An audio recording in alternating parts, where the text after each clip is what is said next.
Hi అండి. ఈరోజు మరొక మినీ వ్లాగ్. ఈ వ్లాగ్ ఏంటంటే మీ అందరికీ కార్తీక మాసంలో ఎంతో ఉపయోగపడే వత్తులండి. ఆ వత్తుల్ని మీరు ఇంట్లోనే సింపుల్‌గా చేసుకోవచ్చు. కొనవలసిన అవసరం కూడా లేదండి. చాలామంది జిబ్రేకులు చూపించి దాంతో వత్తులేంటంటే అసలు అది కరెక్ట్ కూడా మెథడ్ కాదనమాట.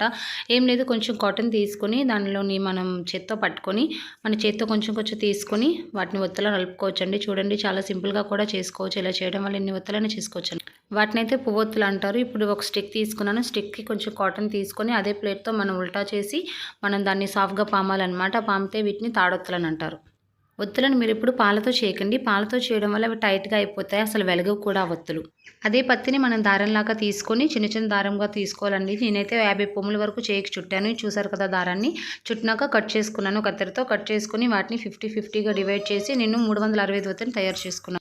చాలా సింపుల్ అండ్ ఈజీ అండి. చూసారు కదా, మీరు కూడా ఇలాగే ఈ వీడియో చూసి మీ ఇంట్లో చేసుకోండి. నా ఛానల్‌ని సపోర్ట్ చేయండి.